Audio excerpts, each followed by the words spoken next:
Hello, welcome back to our channel. So this is video about what if Naruto selected to become demigod. This is part 1, and if you want more then please leave a like, share and subscribe. Let's get in the video. A smirk made it onto Naruto's lips as Kagaya was finally defeated.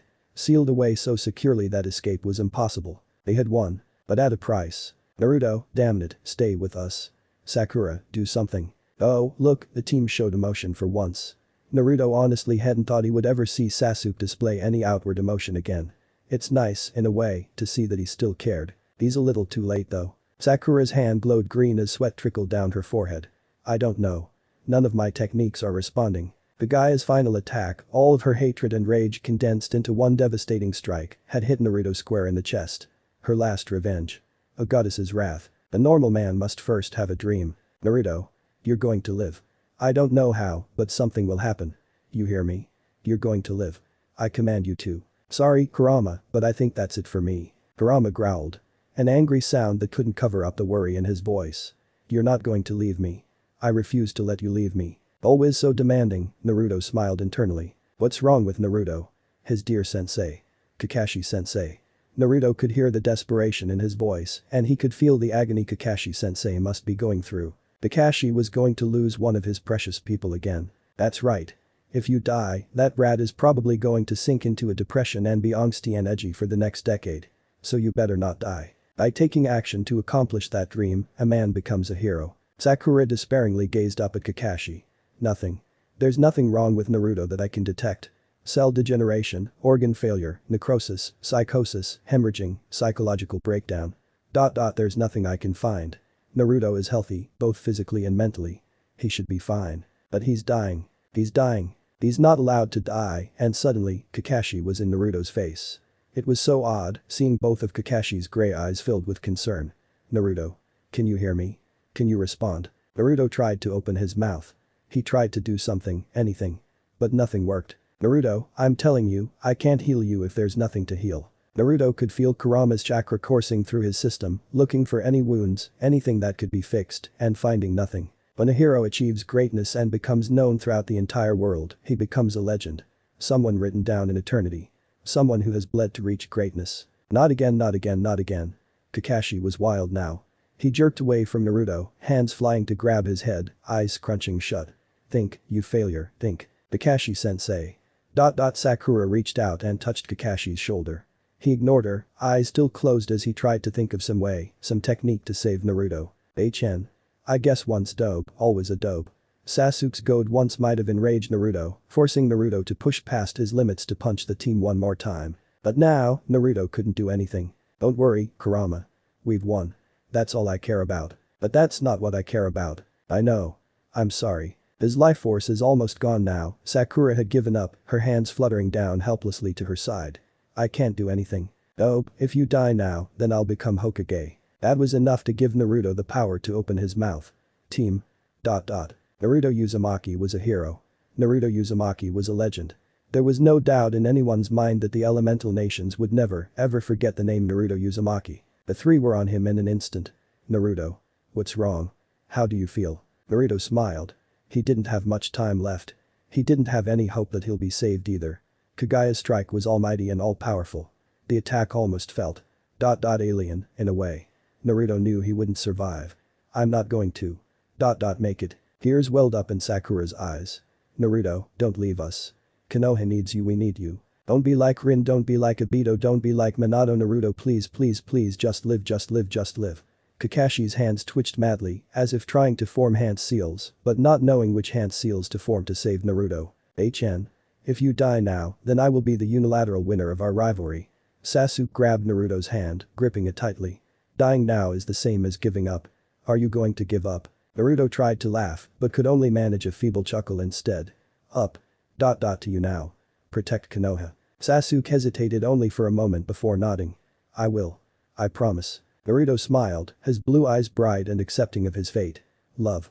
You guys. And his eyes closed and his heart inexplicably and unexplainably stopped, and he didn't hear Sakura finally letting out her sobs and Sasuke shutting his eyes in pain and Kakashi making an inhuman noise filled with suffering and anguish. And one funny thing about legends. One funny, peculiar, miraculous thing. Naruto. Hey. You dead? Puny humans. Such fragile lives. forcing me to use that jutsu to save you. Legends never die. The moon shone brightly in the sky. Her chariot was on autopilot, swiftly moving across the sky and providing her with enough light to track her prey. A hellhound. 38 meters. Currently underneath a tree. Artemis nocked an arrow, a practiced motion that she has done countless times over the centuries. She was alone that night. Her hunters were back at the camp, preparing dinner. She had left them behind. The goddess of the hunt enjoyed a solo hunt now and then. Only her and her prey. Artemis's eyes scanned the forest and calculated all of the angles in a split second. Then she let the silver arrow fly, but not in the direction of the hellhound. She watched in satisfaction as the arrow streaked across the forest, ricocheting off the trees until it entered the hellhound with a sickening sound. It crashed down, howling at the moon in the sky, before disintegrating into dust and returning to the pit. Magical arrows were quite fun to use. Her feet not making a single sound, she calmly strode over to the pile of dust and a hellhound tooth, the spoils of war. She didn't have much use for a hellhound tooth, but she can find one. If she killed something, she refused to let it go to waste. A hellhound tooth can be made into an arrow, or sold, or given to some nature spirit to make a necklace. Then, for the first time in centuries, Artemis did something that made her literally gasp in shock. She stumbled. A tiny gasp left her small form as she immediately stood still, looking down at her body. Had she just stumbled? In a forest under the moon, impossible. A shudder suddenly tore through her body, causing her to spasm somewhat and almost losing control of her mortal form. Silver light began being emitted from her left side, near her midriff. The glow lit up the entire forest, scaring away all of the wildlife. Artemis wasn't in pain. She knew pain, and this wasn't it. It was a foreign feeling, one that she didn't really have the words to describe. It was almost as if there was something ripping away at her very essence itself. And then it was over. The silver light died down and the feeling faded away. Artemis scanned her being. No harm was done. Then she directed her gaze towards the ground and froze. There, lying innocently on the forest floor, was a clump of silver light with bits of orange and red intermixed in. As she watched, the light coalesced into a boy around 3 or 4 years old. Artemis cautiously bent down, examining him. His hair was the exact same shade of auburn as hers. His skin tone was the exact same as hers. He had whisker marks on his cheeks. The boy opened his eyes, and Artemis was met with the same silver-gray eyes she herself saw whenever she stared into her reflection. "Who are you?" she asked in wonder, reaching out to cup the boy's cheek. He flinched away like a wounded animal. Artemis quickly withdrew her hand, instead observing him in fascination from a distance. What was he? The child simply looked at her with wide silver eyes before fainting. Artemis stared down at him. Then she looked down at herself, touching her stomach at where the silver light had originally come from. "There's no way." Artemis laid her hand on the child's forehead and sent forth a pulse of her divine power. Resonance occurred. Artemis drew back in shock. Her mouth fell open, another thing that hasn't happened in centuries. Although there's a very, very good reason for that. Her divine power had just resonated with the divinity within the boy. The only way for this to happen is if the two divinities are exactly the same, which is possible in only one scenario. A parent and their child. Was she the mother of this boy? Artemis shook her head in denial, but the facts were clear. He had her hair. He had her eyes. He had her divine power. He was her child. But how was that even possible? Artemis grasped her stomach. She had felt her essence being ripped away. Theoretically, that essence could become a child, similar to how Athena can have children, by combining her brain essence with a father's. Artemis narrowed her eyes. In the silver light her essence she had seen bits of orange and red. She didn't know what it was or where it came from, but it must have been the thing her essence had combined with to create this child. Which meant, no matter how much she hated the idea, this child was hers. She didn't know how, she didn't know why, but she is now a mother. She stared contemplatively down at the boy still sleeping on the forest floor. What should she do now? Yo Kurama.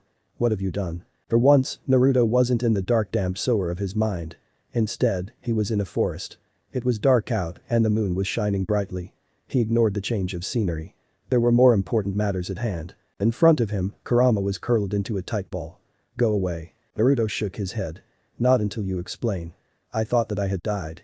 I was ready to see Mom and Dad and Jiraiya and Niji and Gigi and everyone else again. So why did I wake up in a forest with a young girl looking down at me? Jutsu gone wrong." Kurama yawned before curling even tighter into himself. "Meant to reincarnate us two into our younger selves." Naruto blinked. "So. Basically you were trying to time travel. I thought I could. I was wrong. I messed up. Kurama. Where the hell are we? Would you believe me when I say we might be in a different dimension?" Kurama ventured. "Oh dear Kami, what have you done?" Naruto paced around. "I saved your life." Kurama glared. Be grateful, brat. Yeah, thanks, but how? And why does my body feel different? Kurama refused to meet Naruto's eyes. I meant to send us into the past and meld our souls with our past in the space-time transit, the jutsu. Failed, I guess. And in this dimension, we don't exist, so my jutsu automatically tried to create a new body, since our souls can't take over another person's body. The jutsu doesn't work like that. Please, stop saying take over body, it makes us sound like Orochimaru, Naruto muttered. Kurama ignored him. However, my chakra alone wasn't enough to create a body for us. So that power was borrowed from somebody. Presumably from the girl you met in the forest. Naruto narrowed his eyes. What do you mean? If Biju could create human bodies whenever they want, then Orochimaru would have been a lot more interested in us.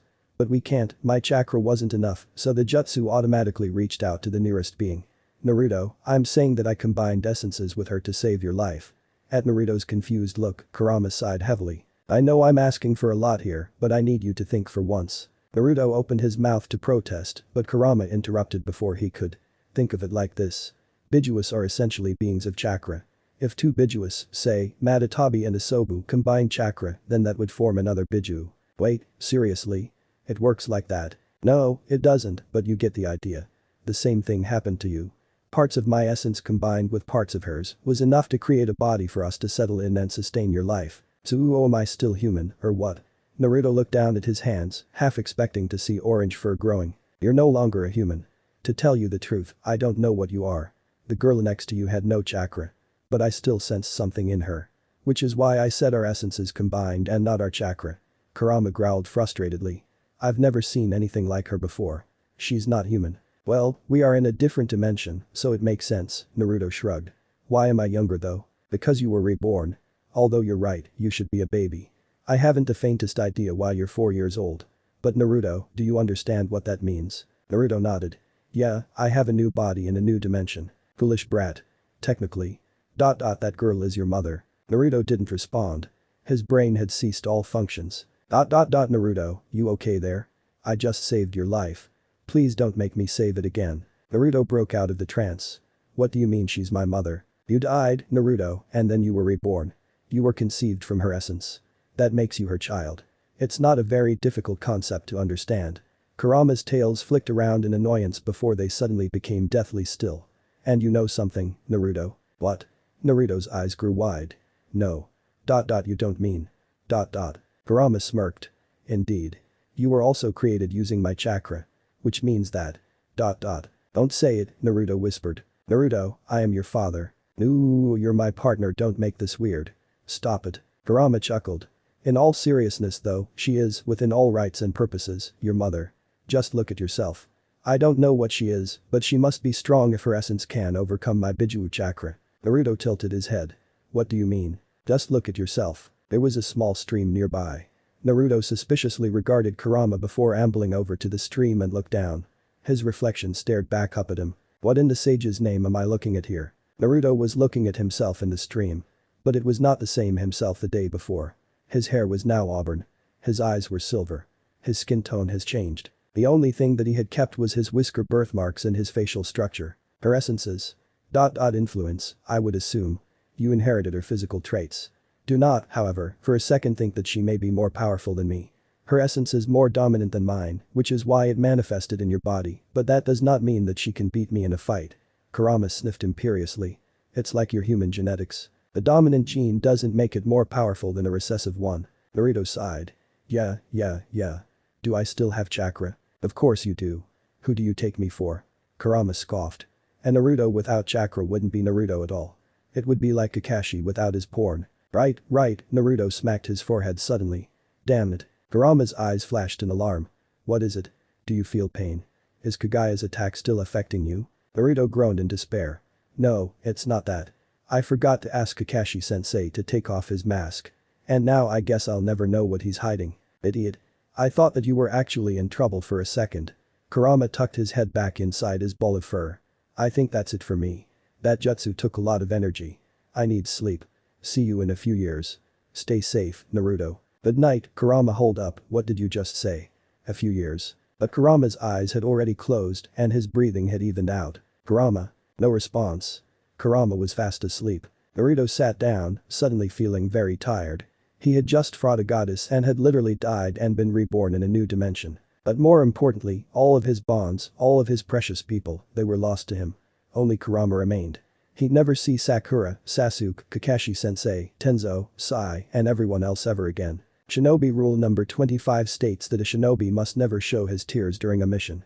Naruto has always broken that rule, both during and outside of missions. And now, in his own mind with nobody else around, all alone, surrounded by loneliness once more, Naruto broke that rule again. Artemis was shook out of her thoughts by the sight before her. Was the child crying? Artemis leaned closer even though she didn't really need to. Her eyesight was enough to see the individual specks of dust miles away. He was crying.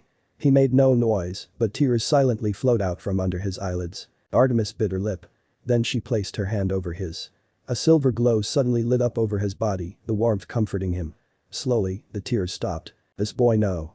He wasn't just a boy. Artemis may not like it, but he was her child. He was conceived out of her essence, her being. She can't let information of any of this leak out to the other gods and goddesses. That would be a disaster. All of Olympus would be in an uproar, perhaps even a bigger one than when they had found out Aphrodite was cheating with Ares. A male child of Artemis would be regarded as an abomination. Even worse, there would be numerous dangers and threats against her child. He would probably attract more monsters than even a child of the big three. After all, Zeus, Poseidon, and Hades have had children before. Their children, while strong, are nothing new. But a child of Artemis. New, unique, and never seen before. He would attract an unprecedented amount of trouble. Artemis didn't really know what she was going to do yet, but one thing she knows she doesn't want to do is to bury her child. Where can he be safe though? Not with the hunters, definitely not. Artemis trusted them, but not with something as important and paramount as this. He was her child. Camp Half-Blood. Artemis chuckled at her joke. Sending him to Camp Half-Blood was just asking for him to be discovered and killed. There was only one option left. It wasn't much of an option at all, but at this point, she'll take what she can get. Still cradling the child in her arms, Artemis stood up and summoned her moon chariot. Making sure to mask the boy's presence, Artemis took the reins and commanded the chariot to take off. She went fast, faster than she had ever gone before. Poseidon would be irritated since her moon chariot affected the ocean's tides, but he'll just have to deal with it. Artemis didn't care about that right now. Instead, she was mentally preparing herself for the encounter to come. She glanced down at the sleeping child. He looked so much like her. Artemis knocked on the door once, bracing herself. She stood in front of a luxurious mansion out in the middle of nowhere. There were numerous cars, all rare and expensive, parked on the marble driveway. Water steadily flowed in the crystal fountain. The door opened to reveal a guy around 17 or 18 years old. Blonde hair tied back in a man bun, blue eyes, a stunning smile. He was wearing a sleeveless t-shirt, jeans, and loafers. This man was called handsome by many, although Artemis didn't see how. He was also very, very annoying. Apollo grinned at Artemis. "What's up, sis? Do you want to hear my latest haiku about you?" Typically, Artemis would have just shot him a cold glare to shut him up. But this was not a typical situation. Apollo took her silence as a confirmation. "A moon without sun. I need your help. Is air without weight, what?" Apollo blinked. "Did you just say you needed my help?" For good measure, his hand lit up, a bright golden color, and he placed it against his ears, presumably to clean out the non-existent earwax. Artemis sighed. "Why do you always have to be so dramatic about things?" Apollo stared at her.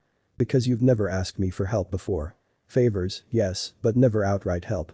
His gaze traveled down and finally noticed the child that was being carried by a wolf besides her. "Sis, did you kidnap a kid?" Artemis hesitated. "Can we take this inside?" "Yeah, come on in." Apollo held the door open for Artemis. She stepped through, beckoning the wolf to follow her. The wolf was a temporary creation. The boy was still fast asleep on the wolf's back, face pressed into the soft fur. Artemis stopped in her tracks, in awe of the mansion's interior. It was normal. There wasn't a grand hall, there weren't chandeliers hanging down from the ceiling, there weren't solid gold statues of Apollo scattered all throughout. Not even one statue. Instead, they were in a normal-sized living room. Couches with white leather, a violin stand in the middle, a television floating in midair that Artemis recognized as the latest Hephaestus TV model. It was. Homely. Artemis turned to Apollo in confusion. "What is this?" Apollo shrugged. "This is my man cave. It's my place to relax and chill. I don't need statues of myself in every corner of the room for that." Artemis was at a rare loss of words. "I didn't think you would enjoy a place as. Modest as this. I never knew. The man never reveals all his secrets." Apollo winked. "I really like this place." Artemis picked up the child and set him down fast on the couch. The wolf, its duty finished, faded away in a burst of silver light. "It's nice." Of course it is. Feel free to drop by whenever you want. So what help do you need, oh holy Zeus almighty, who in the pits of Tartarus is that? Apollo's grinning face had transformed into one of absolute horror when he finally saw the features of the sleeping boy on the couch. In a literal flash, Apollo was kneeling down, closely examining the sleeping child. Artemis, he breathed, what have you done? Have you lost your mind? Artemis rolled her eyes and smacked him in the back of the head. Ow. What was that for? Apollo rubbed his head, but his attention was still solely focused on the child. It's not what you're thinking, Artemis scowled. Apollo pointed down at the boy's sleeping form. Is he your child? Artemis hesitated, refusing to meet Apollo's eyes. Yes, he is. Apollo stood up and whirled around to face her. His face was deathly pale. Artemis, what? I don't know where he came from, Artemis interrupted, crossing her arms. Will you listen to me? Speak. The serious expression was back on Apollo's face, and this time, it wasn't an act. Tell me everything. I was out hunting alone tonight. A hellhound. Easy enough to kill. When I was walking over to pick up the spoils of war, my stomach began emitting silver light. It felt as if my essence was being ripped from me. Apollo's eyes glowed, an intense golden color. So you're saying. Artemis nodded. There was a reddish-orange essence intermixed with my silver one. The result is this child. Whose? Apollo demanded. Rage was written on his face. Who did it? Artemis was taken aback, but only for a moment. I don't know. I didn't sense anyone around. And then a cold fury flashed across her face. And when I find out who it was, I will carve them into pieces. Her gaze traveled down to the child, and she softened. He's an innocent, though. Oh man, Apollo ran his hand through his hair. Well, it's reassuring to know that you're still a maiden. I am, and I always will be, Artemis affirmed. Good, at least we don't have to worry about the troubles that would come with that. Artemis, you know that this child, if found out, will be targeted, right? A child of Artemis, no, not only that. A male child of Artemis. He'll be in danger if he's ever discovered. Apollo tilted his head. But then again, I suppose that's why you're here. As much as it pains me to admit it, brother, I need your help. Artemis was uncharacteristically vulnerable. I can't keep him with me, and I don't have anywhere else to put him that I know is safe other than with you. Can you help me? You realize, Apollo began, I'll be breaking numerous ancient laws to do this. I wouldn't do this even for my own children. It's going to take up a lot of my time, patience, and energy. So, my answer to your request is. Artemis turned away. Of course. Such an outrageous request surely could not be granted. Apollo spread his arms and smiled. For you, my dear little sister, I'll do anything. I'll keep him safe. Artemis turned back around, startled, before a grateful smile spread across her face. Thank you, Apollo. You're welcome. That explains why you came here out of all places, Apollo rubbed his chin. It's because this is one of the few places I keep shielded from view. A man needs his privacy, you see. Indeed. I doubt even Athena knows about what happens inside of here, and she makes it a habit to try to know everything. Apollo knelt down once more and laid his hand on the boy's forehead. His hand glowed a golden color. Yup, he's your kid alright. I could recognize my twin sister's power anywhere. Although this other thing in him. Artemis nodded. Do you know what it is? Apollo shook his head. No, I don't. My prophecy powers aren't telling me anything either. I'm in the dark with you, sis. Artemis eyed. I suppose I'll have to track him down myself. Apollo slowly edged away from Artemis, who was leaking out a murderous intent. You do that. I'll just take care of your kid. Hey, what's his name? Have you even named him yet? The kid in question chose this time to wake up. He exhaled deeply, his eyes slowly opening up to reveal silver gray eyes the same color as the moon. His eyes are the exact same color as yours as well, Apollo said in fascination. If anyone else saw this kid, then they'll immediately know he's yours. It's obvious. Which is why I chose you to go to. As paradoxical as it seems, I know that you're the best to go to when keeping a secret. You can shield his presence from the other immortals. Artemis walked over to the boy who was sitting up, watching them both with wide eyes. Hey, kid, how are you doing? Apollo grinned down. The boy didn't respond. Idiot, Artemis muttered. He was born not even hours ago. He doesn't know how to speak yet. Apollo narrowed his eyes. Are you sure about that? Remember, he's not a normal demigod. Just like how you and I were born with a knowledge of language, it's entirely plausible that this child could speak too. Artemis frowned. We're also gods. The red and orange essence, whoever it was from, was not from a god. That much I can tell. Apollo shrugged. Well, it can't hurt to try. He turned back to the boy, who seemed a little terrified. So do you understand us? The boy's gaze remained uncomprehending and clueless. You may be correct, Apollo sighed. That's unfortunate. So, have you decided on a name for him yet? No, I have not. What do you suggest? How about app? Never mind. On second thought, I don't think I'll ever forgive myself if I let you name my child. I'll decide. Artemis tapped her fingers on her thigh. Hmm. Naruto. They both whirled on the boy, who drew back in fear. And then Naruto. So he did understand us. He probably just couldn't speak yet, Apollo crowed triumphantly. As usual, Artemis ignored him. Your name is Naruto. The boy, Naruto, nodded enthusiastically. Naruto. Artemis looked at Apollo, who just shrugged. Naruto it is then. Apollo rubbed his chin. That name sounds Japanese. It reminds me of the time I spent in Japan. Here, let me compose a haiku. Perhaps at a later time, brother. For now, my hunters will be wondering where I am. And. Thank you. Artemis turned to leave. Mama. Naruto called out. Artemis froze in place. Then, unable to deal with her conflicting turbulent feelings, she continued to walk away, leaving the boy behind. Just because she was outwardly calm didn't mean she was tranquil on the inside. She was still reeling from the events of the night. She needed time. Sis.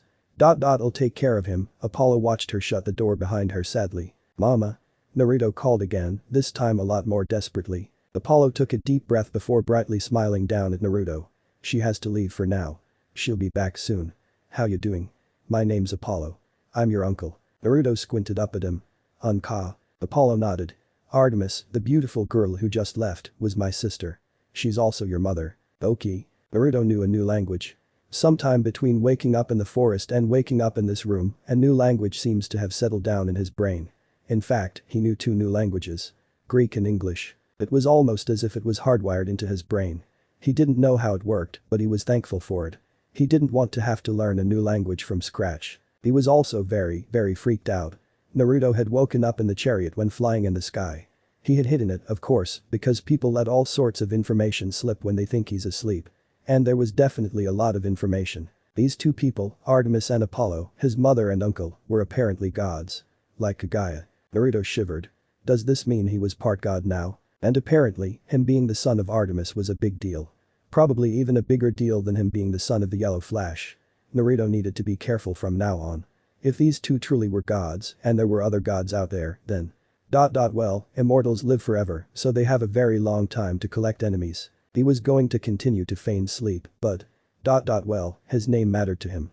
He was Naruto Uzumaki, and there was no way he'll ever accept anything else. They didn't question him on how he got that name, thankfully. Probably because they were gods and they were used to stuff like this happening. Whatever. It worked out for him. Artemis was pissed at Kurama. Naruto sincerely hoped she never found out that it was him who had ripped away at her divine essence. Technically, it was Kurama's jutsu, but he doubted she would care. Although Naruto doesn't know how she would exact her revenge, given how Kurama lived in his seal. Hold on. Naruto didn't have a seal anymore for Kurama to reside in. He was reborn into a new body that didn't have the Shinigami seal or his own custom seal. So where was Kurama? And Naruto will worry about that later. Another question was exactly where Kurama found this reincarnation jutsu. It sucked, for one, since it didn't actually work the way it was intended to. Naruto had been reborn with all of his memories, yes. The only problem is that they were in a brand new dimension, and Naruto wasn't human anymore. Was he half Biju half god? This was on the same level of confusingness as Obito. But then again, it didn't matter what Naruto was. After all, it's not the face or the body that make someone who they are, it's the choices they make with their lives. Naruto could be in Orochimaru's body for all he cares, because he'll never stop being Naruto Uzumaki, believe it. It had stung Naruto a bit when his mother had left. He didn't even know her, but he was all alone in this new world, and with Kurama asleep, she was all he had. But he didn't blame her. He would be shocked too if Kurama's chakra was suddenly stolen and used to make a mini Biju. It still hurt though. So, Naruto, anything else you want to tell me? You know, when I was born, I immediately sang a song about my awesomeness and how I would be the god of archery, prophecy, and all that jazz. How about you? Any dreams of what you're going to do? Apollo grinned down at Naruto. His teeth were blindingly white. A dream? Before, Naruto had a dream to become Hokage. He had a dream to be accepted by everyone. He had a dream to protect his precious people and to bring back Sasuke. But there's no Konoha anymore. There's no villagers that hate him, there's no Sasuke, there's no precious people to protect.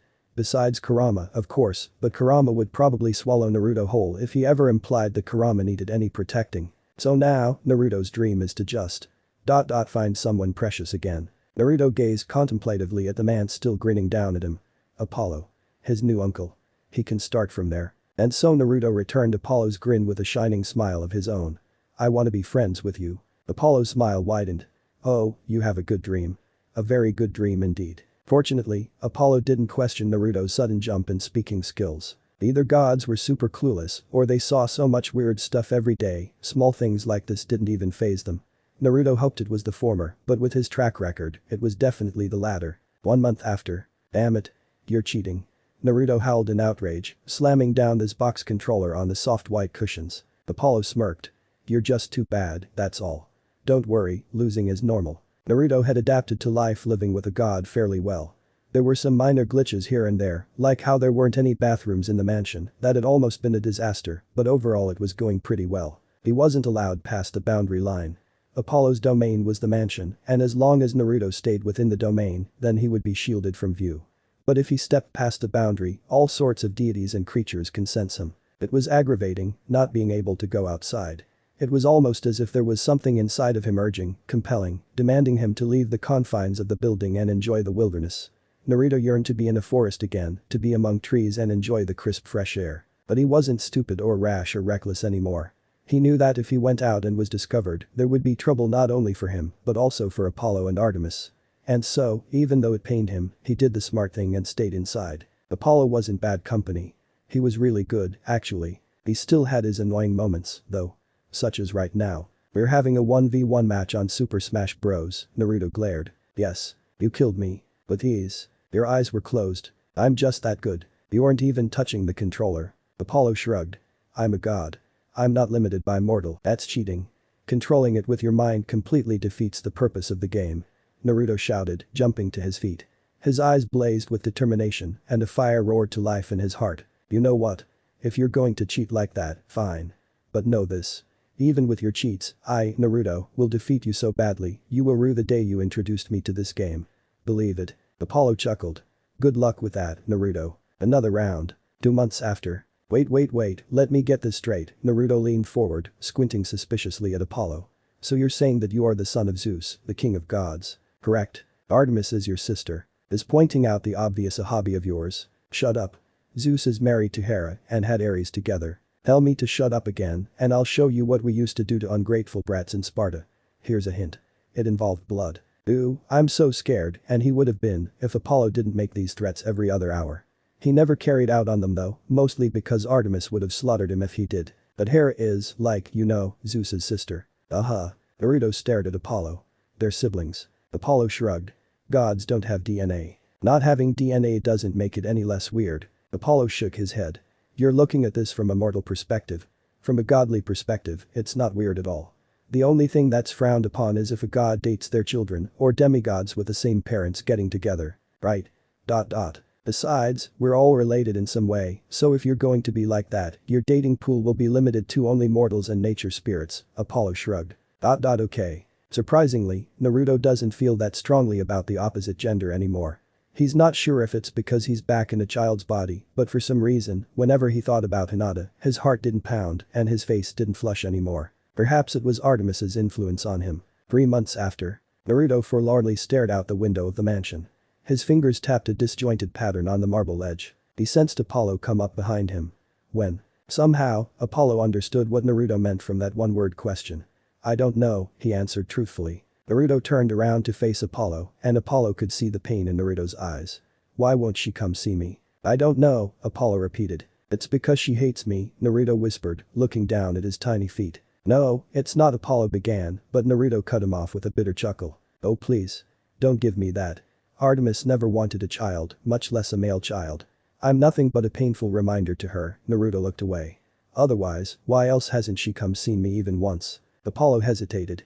Because she doesn't want to hurt you. Hurt me? Naruto whirled around to face him. Apollo's eyes narrowed, angered at Naruto's tone, but all of his anger dissipated when he saw the tears on Naruto's face. Are you out of your mind? Why would she think she would hurt me? We're gods, Apollo said simply. Most gods, even the nice ones, aren't exactly great parent material except for me, of course. And my little sister has never had a child before. She's seen what the other gods do, the tragedies they cause, and she's terrified she'll do the same to you. She doesn't want you to be hurt. Naruto looked at Apollo despairingly. I don't care if she insults me. I don't care if she glares at me. I just don't want to be left alone by her. Why does she have to ignore me? Loneliness is a hell. Naruto thought he had been rescued from years ago, but for some reason, he was right back. Although that wasn't entirely true. He wasn't truly alone. Apollo was here. But just like how it was back then, when he had Jiji, Tucci, and AM, Apollo wasn't enough. Naruto couldn't leave the mansion. Nobody could come in except Artemis, his own mother. And she never did. Apollo opened his mouth to speak, but then closed it.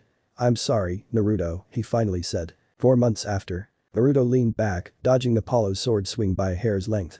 He then rushed forward, fist already ready to deliver a devastating blow. Apollo tried to bring back his sword to attack Naruto once more, but Naruto jumped up and borrowed one of Lee's techniques, kicking Apollo's sword arm away with the Konoha Senpyu. The sword clattered out of Apollo's hands, and Apollo was forced to block all of Naruto's punches barehanded. Apollo cocked his fist back for a hook punch. Naruto smirked. Apollo was broadcasting his attacks like an academy student. Naruto could see right through it. Naruto sidestepped, deflecting the hook harmlessly past him with his hand, kicked out with his leg to take out Apollo's knees, and used his other fist to punch Apollo square in the face. Just as his fist was about to make contact, Apollo exploded into action. His hand blurred as he effortlessly blocked Naruto's fist with his palm, and then Naruto's kick hit Apollo in the knees. Naruto quickly disengaged afterwards, jumping back to put some distance between them. "Ow. For a little guy, you kick hard," Apollo rubbed his knee, wincing. "When I proposed combat training today, I did not imagine it to be like this." "What, you losing badly?" Naruto taunted. Apollo narrowed his eyes. "I would like to remind you that I am fighting at less than 1% of my full power. Don't be like the other demigods before you. Arrogance will only lead to your downfall." Apollo may be fighting at less than 1% of his full power, but so was Naruto. Naruto shrugged. "Less than 1% or not, I, a small child, still landed an attack on you. That cannot possibly be good for your reputation if it got out. My main weapon is the bow. If I wanted to, I could spam you down with arrows from a mile away and you would be powerless to stop it."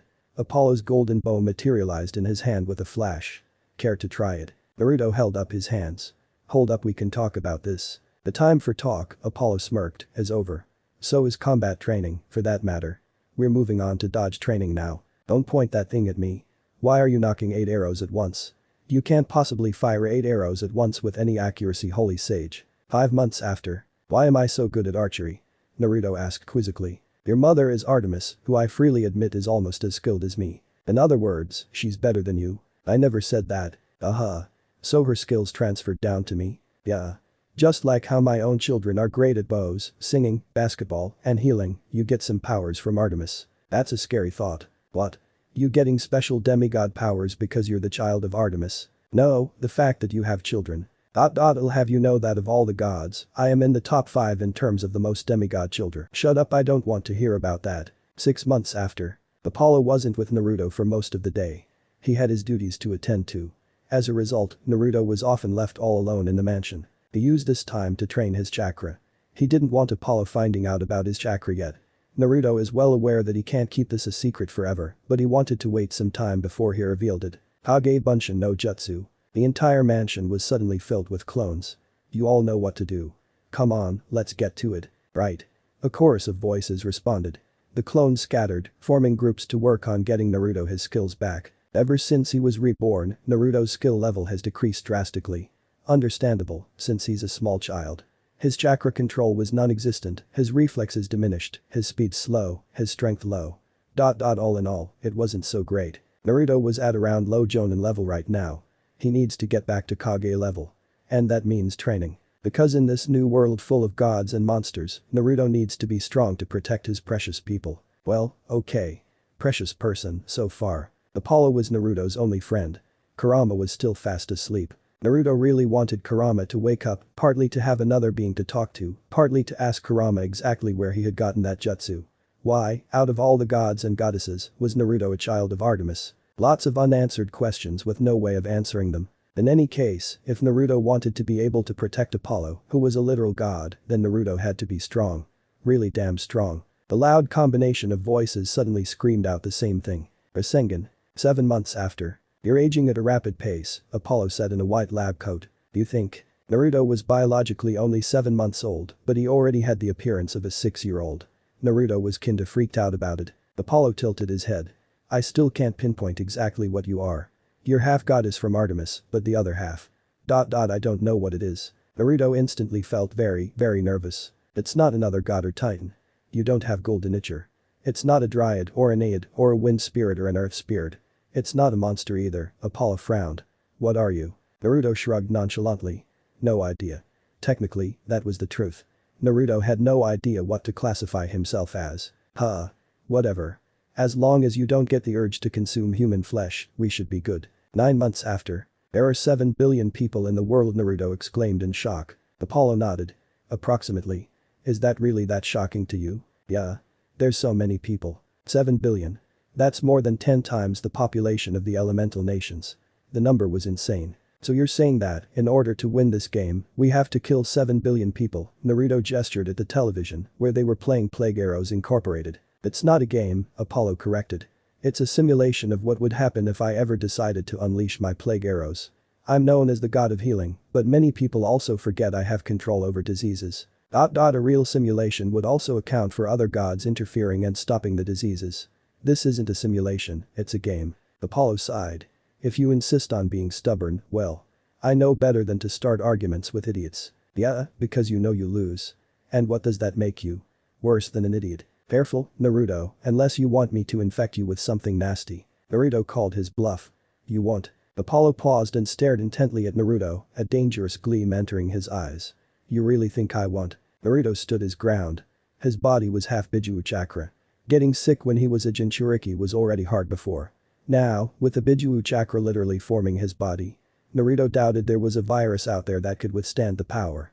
Do it, I dare you. There was a stare down for a moment, with neither side backing down. Apollo snapped his fingers. Naruto immediately scooted away on the white couch. Whoa. You weren't actually supposed to do it. What did you do? Apollo frowned. That's odd. You were supposed to have developed itchy spots all over your body, and, no matter how hard you scratched at it, the itch would never go away. That's evil, Naruto whispered in horror. That's pure evil. Apollo shrugged. Hey, I just borrowed the idea from the mosquitoes. They're the ones who came up with it. Although now I'm interested. Are you immune to diseases? Why don't you test it out?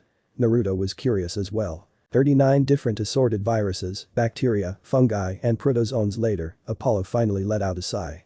You're completely immune. Naruto pumped his fist in the air. Ha. Sucks, doesn't it, god of diseases? I'm just confused as to where you got this immunity from, Apollo scratched his head. It's not from Artemis, she can only grant immunity from diseases if you receive her blessings to become a hunter of Artemis. It must be from your other half, then. Probably, Naruto casually tried to change the subject. Alright, so now that we've established my new awesome power, let's play. Apollo grinned. Very well. Let's make the human race extinct. Naruto and Apollo both readied their bows and aimed at the television. A map of the entire world appeared. Where first? Naruto asked. India, of course. They have both sea and air travel, not to mention they border several countries. Apollo shifted his aim slightly to the right. India it is. Apollo fired, the magical arrow sinking harmlessly into the television and a red bubble appearing on top of India. Naruto let loose his own arrow at the red bubble, popping it. So how do we win? Our disease cannot have any symptoms at first because we don't want my children, the doctors and researchers, to develop a cure. Then, when everyone is infected, we strike with total organ failure. Sounds nasty. Let's do it. Oh, but the hardest part is infecting Greenland. Gods, I hate Greenland. 11 months after. Apollo was gone again, off to perform his duties. Naruto grunted as the force of the impact knocked him back. He quickly redirected the momentum, bending backward into a back handspring and kicking up viciously. His foot met something hard, then it passed harmlessly through the chakra smoke when the clone dispelled. Nice one, boss. Naruto grinned smugly. Thank you, thank you. He was busy sparring with his Kage Bunshins. He needed to get used to jutsu in a younger body. Naruto didn't have as much reach and power, but his small size meant he could pull off a lot of things he couldn't do before. Come at me. I'll take you all on. His clones grinned at him menacingly. All of us? Naruto gulped, looking at the veritable sea of orange in the hall. Wait, not all of you. I only meant like maybe 30 or so. That's not what we heard, boss. And they charged, their roars drowning out Naruto's shout of "You're my clones. You're supposed to listen to me." You know what, fine. Rasengan. 1 year after, Naruto stared out the window. The full moon in all its glory stared down at him. Naruto. Apollo walked up to stand next to Naruto. The moon is beautiful tonight, Naruto whispered, the moonshine illuminating his face. It is, Apollo agreed. There was a silence between them for a moment. She loves you, you know. She does, huh? Naruto scoffed. It's been a year, Naruto turned to face Apollo. Why hasn't she come yet? Apollo gazed at him with an unrecognizable look on his face. I have never met most of my children before. Naruto's eyes widened in shock. What? Apollo chuckled self-deprecatingly. I have a cabin full of my children and I haven't met most of them yet. And the ones that I have met, our exchanges were limited to a few minutes. I'm forbidden to interact with them by the ancient laws. In fact, I'm breaking several right now, even as we speak. Naruto frowned. Then why are you taking care of me? Why? Because, on the night you were born, my little sister. She. Apollo turned away, his face obscured by the darkness. Naruto leaned forward. She what? She. And suddenly, Apollo was right in front of Naruto's face, tears of joy welled up in his eyes and a bright smile on his face. My adorable little sister finally asked me for help. Huh? Apollo stepped back and did a little dance. She has never asked for my help before. Every time I see her, she's always like I need a favor or do this for me or this is a command. But that night, she asked for my help. How could I refuse my sis's request for help? That's your reason? Naruto asked in disbelief. Hey, I gotta help out my little sister. Apollo grinned. Because that's what older brothers do. His expression turned serious. And that's how I know she loves you. Because she wouldn't ask me to do this if she didn't. Naruto silently gazed at Apollo for a moment. Thank you, he finally said. Apollo grinned. No problem. It still hurt though. Before, Naruto had thought the worst pain in the world was not having a mother. But now, he knew the worst pain is having one that doesn't want to see your face. 1 year, 2 months after. I am interested in you, Apollo said. Naruto immediately backed away until he hit the wall. What did you just say? Apollo winced. Why do you have to be so loud? Anyways, as I was saying, I'm scientifically interested in your body. You're the only child of Artemis in existence, and I want to test out your powers. Naruto tried his very best to activate Kamui and sink into the wall. It didn't work. Phrasing, Apollo, phrasing. Apollo frowned. What? Never mind, Naruto sighed. Then he perked up. So, how does it work? Dukuku, Apollo chuckled menacingly. Follow me, Naruto. Naruto gulped in fear. 1 year, 2 months, and 3 hours after. Naruto collapsed onto the wood floor, feeling as if he'd just been hit by a Susanoo. Hey, careful. Don't get your sweat on the wood. These floors cost me a fortune, Apollo warned. Naruto breathed in deeply, ignoring Apollo. He had just gone through one of the most exhausting training sessions he had ever been in. It wasn't as bad as Kakashi-sensei's hell training, but it was close. Conclusions. Naruto gasped out. Wait, no. Water first. Apollo snapped his fingers and a bottle of Coke appeared, which he offered to Naruto. I said water. Don't be a picky drinker. Apollo snapped his fingers once again, and the Coke turned into a bottle of spring water which Naruto took gratefully. You're just like Artemis. I bet that on your birthday, you'll ask for trail mix instead of a cake. Oh wait. Naruto and Apollo locked eyes and froze. Naruto spoke first. My birthday. I completely forgot. Apollo finished, horror on his face. They stared at each other. I'll get us some ramen later tonight. Apollo offered. Naruto brightened. It's a deal. Perfect. Now that we have that out of the way, let us analyze the results. A dossier appeared in Apollo's hands. Naruto leaned forward, eager to hear what Apollo had to say. Let's see. We already know about your immunity to diseases. Your overall physical capabilities are far above mortals, which is typical for most demigods. As a child of Artemis, your reflexes are off the charts, you have a great innate skill with archery, and your senses are inhumanly good. And. Nope. That's it. Those are all the things I can detect at this point. That's it, Naruto asked incredulously. You made me go through 3 hours of hell just to tell me what I already knew. Apollo smirked. That, and it was great entertainment. 1 year, 3 months after. Let me get something straight, Naruto held up one finger. The original 6 gods, Zeus, Poseidon, Hades, Demeter, Hera and Hestia, overthrew their father, Kronos. Congratulations, you've just mastered Greek mythology 101. Zeus sliced Kronos up and scattered his remains across Tartarus. The other titans that had sided with Kronos were also either cast into Tartarus or imprisoned. Apollo sighed. How in the name of me is that relevant to what we're doing right now? Naruto looked down at the game of chess that they were playing. Well, you're cheating and I'm cheating, so there's not really much of a point of focusing on this. Apollo shrugged. Fair enough. Chess was never really my thing anyways. Athena, on the other hand, loves chess. The game of a strategist, she says. It simulates a battle. Naruto scoffed. Chess has nothing to do with a real battle. Exactly. Apollo leaned back and spread his arms in agreement. I'm the god of archery. I'm not going to move onto my enemy's square, I'm gonna take them down from a mile away. And there are no surprises in chess. The opponent has all of the information, and you're heavily limited by what you can and cannot do. Naruto slammed his hand down onto the table, rattling the entire chessboard and knocking several pieces down. See, in a real battle, that's how you win. You do something the enemy doesn't expect. Apollo nodded fervently. I concur completely. Naruto started picking up the fallen chess pieces and placing them back onto the board. So why are you asking about Kronos? Apollo said curiously. Naruto bit his lip. Did Zeus or any of the other gods try to talk to their dad at all? To try to understand why he did what he did? Apollo stared at Naruto. Dude. Kronos literally swallowed them whole. There's no room for understanding there. The only thing to do, the right thing to do, was to overthrow Kronos. Naruto was silent for a moment.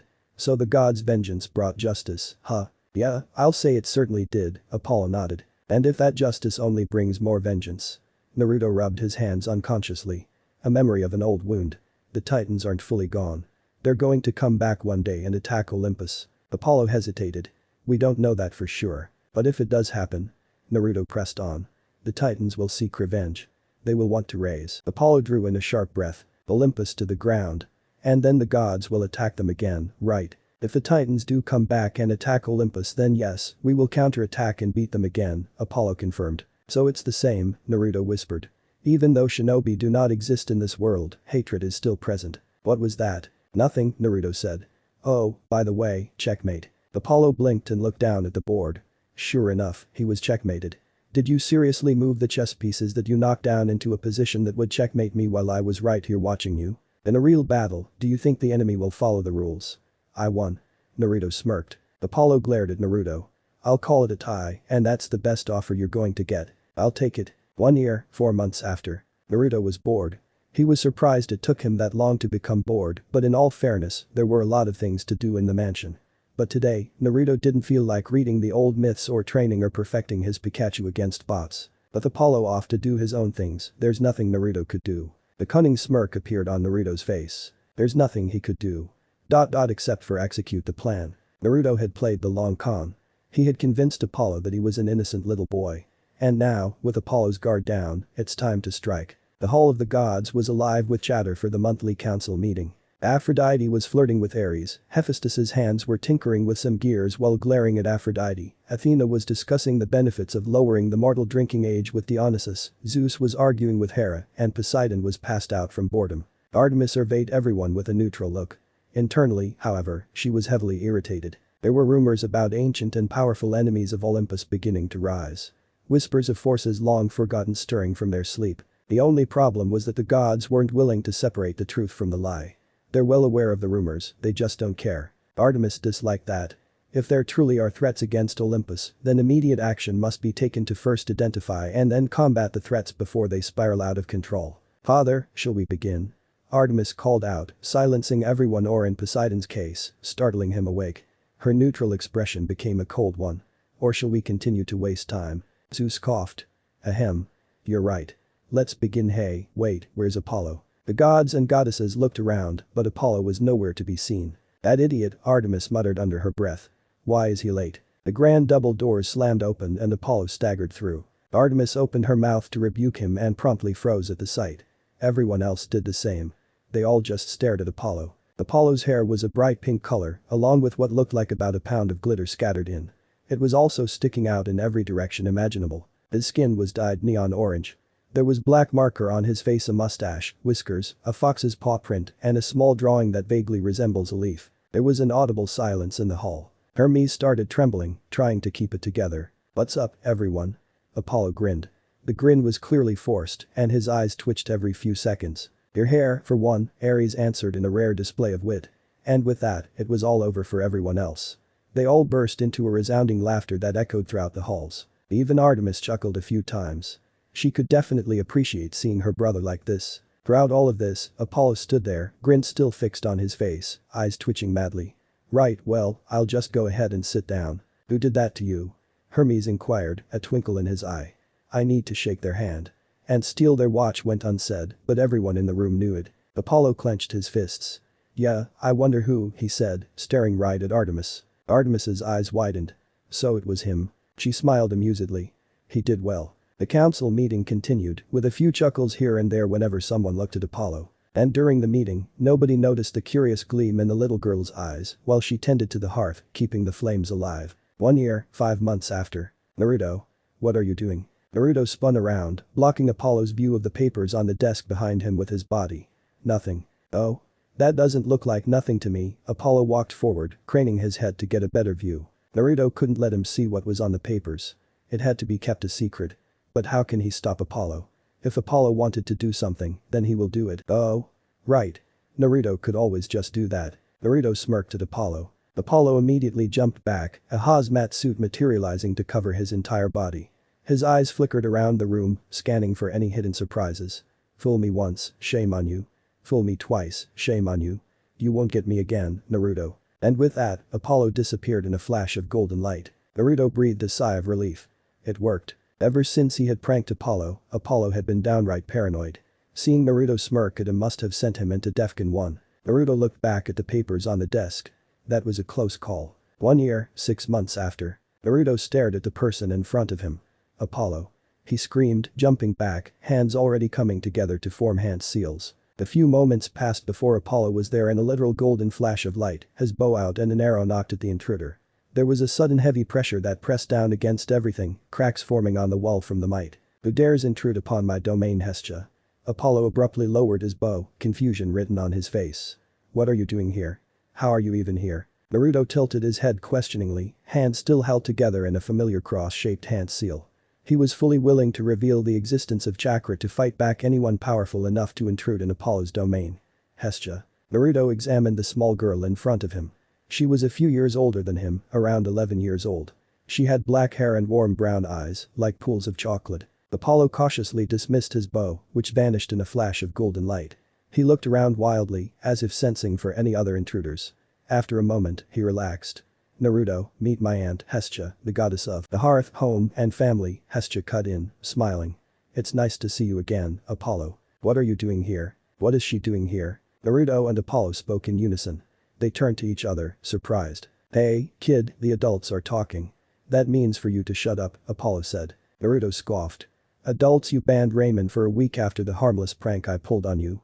Is that what an adult would do? You deserve that after embarrassing me in front of the council, Apollo snarled. Hestia coughed lightly. Yes, well, as amusing as that was, allow me to reveal what I am doing here. Apollo and Naruto turned to her. To be honest, at the moment, I'm more concerned about the how. If I have any security issues, I need to fix them, Apollo narrowed his eyes. How did you get in here? Hestia stared at him. You invited me. Apollo frowned. No, I didn't. Yes, you did, Hestia grinned mischievously. Remember a few thousand years ago, when Artemis wouldn't talk to you? Apollo's face darkened. We don't talk about the Dark Ages. Ah, of course. Well, after I told you what to say to her, and she spoke the first words to you in, what was it again? 529 years, 8 months, 23 days, 5 hours, 49 minutes, 23 seconds, Apollo answered automatically. That's a made-up number, and you know it, Naruto accused. Apollo's eyes were unfocused, lost in painful memories. No. I counted every second.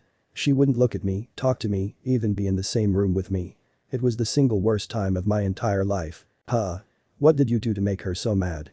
Naruto asked. A mistake. Yes, well, Hestia cut in, after she finally spoke to you, and you cried and danced and sang songs about the awesomeness of your little sister, you celebrated for 3 days straight afterwards. Apollo nodded slowly. I do remember that, yes. Then do you remember when you came up to thank me, drunk out of your mind? A little fuzzier, but yeah. Then do you remember saying, and I quote, Hestia, you are wonderful. From this day forward, where I am welcome, you are welcome. Nothing else could show my eternal appreciation for you. Hestia's grin widened. That was binding, Apollo asked incredulously. Hestia nodded. Your intent was clear.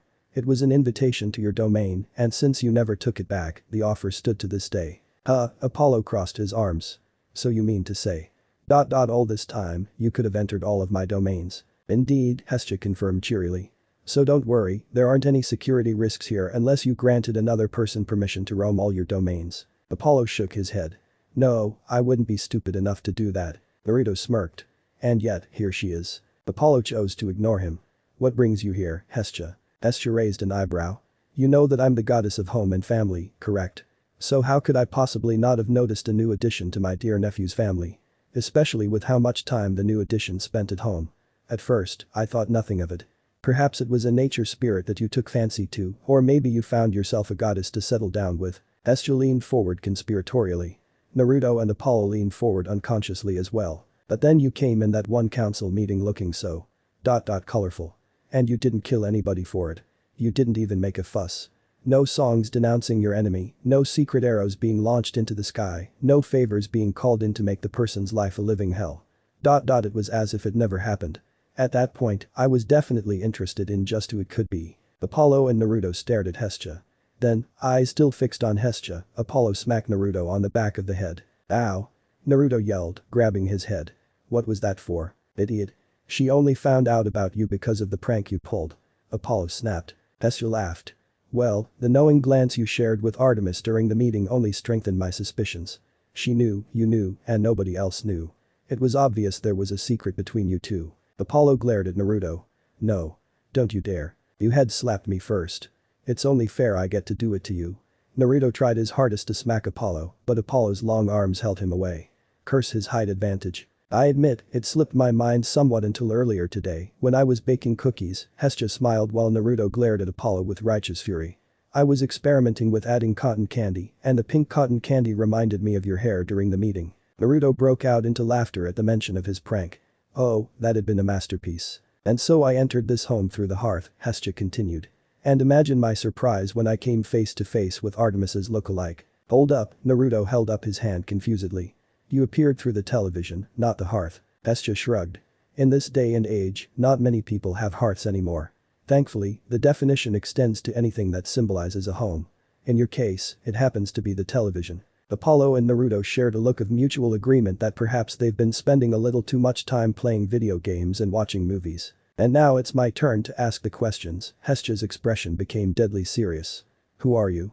She directed to Naruto. Naruto looked at Apollo for help. Apollo considered it for a moment. Swear on the river Styx you won't tell anyone else until we allow you. Done. I swear on the river Styx. Thunder boomed off in the distance, signifying the pact being sealed. Apollo nodded to Naruto, giving him the green light. Alright. My name is Naruto and I'm the son of Artemis. Naruto grinned. Nice to meet ya. Hestia's mouth dropped open. She mouthed the words the son of Artemis. She's still a virgin, Apollo hurriedly said. He was born through immaculate means. Essence combination. Hestia breathed a sigh of relief.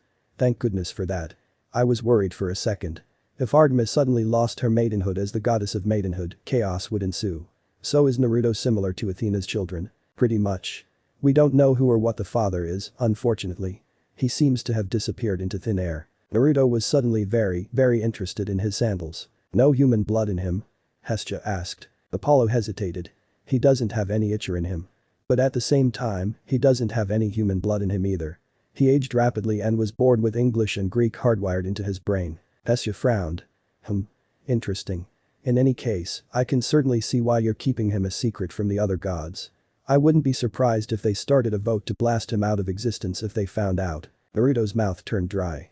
He knew of this already, of course, but it always left a foul taste in his mouth when he realized just how little his family cared for each other. Apollo nodded. A child of Artemis, male no less, would be viewed as an abomination that goes against the natural order. Although to be fair, he is an abomination at times. Hey. Artemis brought him to me and asked me to take care of him the night he was born and he hasn't been out since. That was, what, a year and a half ago? Apollo wondered. Naruto nodded. Yup. Naruto's accelerated aging still unsettled him sometimes. He often forgot, since his mind was 17 years old, but he has been born for only a year and a half. Hestia stared incredulously at Apollo. He hasn't been outside, ever. A travesty, I know. He hasn't even ridden in my sun chariot yet, Apollo sighed. Hestia pursed her lips. Then she turned to Naruto and smiled warmly. Hello there, Naruto. My name is Hestia. Naruto returned her smile with a brilliant one of his own. She was the third-person goddess he's met so far since being reborn. She was also really friendly. Do you have any cool powers? Hestia grinned. Yup. In fact, I could show you them right now. It's about lunchtime. Are you hungry? Naruto's stomach chose that time to let out a growl. He blushed. Yeah. Speak no further. Lead me to your dining room. They walked past into a room with a small round table with two seats facing each other. Let me take care of that, Apollo quickly clapped his hands and a new chair popped into existence. They sat down, Naruto eagerly waiting for the food. As a goddess of family and the home, she had to know how to cook, right? Hestia merely waved her hand and a feast appeared on the table. Roast beef, fried rice, sandwiches, chicken wings, salads. It smelled delicious. Wait. Can you do that for all types of food? Naruto asked urgently. Hestia blinked. I can. Naruto's hands blurred as he clasped Hestia's small hands, staring intently into her wide eyes. Do you know how to make ramen? Hestia stared at him, surprised, before a confident and slightly amused smile took over her face. As a matter of fact, in the time the god spent in Japan, I mastered my art of cooking both ramen and sushi. Can we have ramen for lunch then? There were stars shining in Naruto's eyes. Hestia laughed. Of course. She waved her hand, and the feast on the table was replaced with bowls upon bowls of ramen, each a different recipe. Miso, pork, beef, seafood. They were all there. Naruto inhaled. Exhaled. Heaven. Hestia. I know we've just met. But I think I love you. You're the best. Apollo crossed his arms. You better have meant that as a familial love. Naruto paused, already halfway finished with a bowl. He finished chewing first before shouting, of course it was familial love. Don't be weird like that. Hestia smiled. You know, Apollo proposed to me once. Naruto went still. His chopstick slid out of his hands and clattered onto the floor. He slowly turned his head to stare at Apollo. Apollo grinned sheepishly. Now, before you say anything, you're even worse than Iro-sennin, Naruto whispered. He unconsciously edged away from Apollo. Iro-sennin isn't the super pervert anymore. You are. Boo. No, it doesn't matter. Look, Naruto, gods don't have DNA. It wasn't weird. Don't look at me like that. Why are you looking at me like that? Naruto. Hestia laughed. It was official. Kagaya sucked. Because so far, all the gods and goddesses Naruto has met were way better than Kagaya. And Hestia may possibly be one of the kindest beings Naruto has ever met. She was awesome. If only it was Hestia who had introduced chakra to the shinobi world. There probably wouldn't even be any shinobi, since everyone would be nice and pleasant to each other. He's a good kid, Hestia said. Apollo smiled. Oh yeah. It could have been a lot worse. He doesn't have the arrogance of Heracles or the rashness of Theseus or the insecurity of Phaethon. I lucked out with him. Hestia turned on Apollo with a knowing smile. You couldn't refuse Artemis's request to take care of him, could you? Apollo fumbled for a bit before sighing. I was going to refuse at first, but… She asked for my help, Hestia. I've never seen her so vulnerable and afraid before. She hid it well, but I know my little sister better than anyone. That's what you do for family, Hestia hummed. So what does she think of him? Apollo froze. Yes. That. Hestia whirled around. What do you mean? Apollo coughed. Well, you see. Artemis hasn't seen him yet since the night she dropped him off. Hestia nodded sadly and understanding. Ah, yes, the ancient laws. Hestia stopped abruptly. She narrowed her eyes. Apollo winced. She figured it out. The ancient laws don't apply to Naruto since there's not a drop of mortal blood in him. Hestia's expression looked as if it was carved from stone. Which means that Artemis hasn't seen Naruto of her own volition. Apollo shrugged helplessly. Yeah. She's choosing to stay away. I can do many things, but controlling Artemis is not one of them. I haven't been able to convince her so far. Hestia was silent for a moment. I'll go talk to her. Apollo backed away slowly. Hestia's aura, normally warm and comforting, was filled with a burning determination. There were flames in her brown eyes, not the harsh explosions that burned in Ares' eyes, but rather the gentle flames found in the hearth. And at that moment, Apollo was reminded of just why Hestia wasn't an average goddess, but rather the eldest Olympian. Naruto woke up feeling content for once. He didn't have a nightmare that night. When he was first reborn in this world, he had nightmares practically every time he went to sleep. It was understandable, really. Losing his precious people, being in a new world, and the mental scars from the Great Fourth Shinobi War all culminated into a lot of restless nights. But recently, the nightmares were fading. And last night, Naruto didn't have a nightmare at all. Perhaps one reason for that was because of Hestia yesterday. Naruto had been freaked out at first by her appearance, but she was too nice. It had taken all of Naruto's willpower to not call her Hestia Ni-chan. Unfortunately, there weren't any honorifics in English. And she had fed him ramen. Lots and lots of ramen. Naruto's mouth watered at the memory. Her ramen was almost as good as Ichiraku's, maybe even better. This was going to be a good day. Naruto can feel it. Maybe he'll finally beat Apollo in an archery fight, a duel where they only used bows to try and take each other down. Naruto brushed his teeth, took a quick shower, and dressed. He wore long black pants, a black t-shirt, and an orange and black jacket. It was similar to his attire in his teenage years. He still wore black open-toed sandals. Apollo had never understood why Naruto insisted on wearing sandals, but Naruto could never get used to sneakers. They were too… confining. Naruto sleepily jumped over the balcony, who take stairs, and landed lightly on the floor. He strolled over to the dining room, already planning out what to make for breakfast. Pancake sounded good. One bad thing about living with Apollo is that he can't cook. At all. So either Naruto cooked or they had takeout. The takeout wasn't bad, since Apollo only got food from 5-star restaurants, but over the years, Naruto has gained an appreciation for home-cooked meals. Most shinobi did after a while. He walked into the dining room. The kitchen was deeper inside. Morning, Apollo, Naruto yawned as he made his way past the sun god's tense form. Morning, Artemis. Naruto took another 3 steps before he froze. Wait. What? He spun around, eyes wide in shock. Artemis sat at the round table. Naruto couldn't move. He couldn't even speak. He could only stand there, staring dumbly at Artemis. Artemis broke the silence after a long uncomfortable moment. How are you, Naruto? Naruto didn't quite know how to respond. There was a secret that Naruto has never told anyone else before. He likely never will. Naruto Uzumaki had given up on a dream before. He can still recall that one day when Jiji had delivered his monthly living expenses, the question he had asked Jiji. Why don't I have a mom and dad? Once, before he truly even knew what an Hokage was, Naruto had a dream of having parents. He wanted to have a mom who would hug him and say to him welcome home when he came home.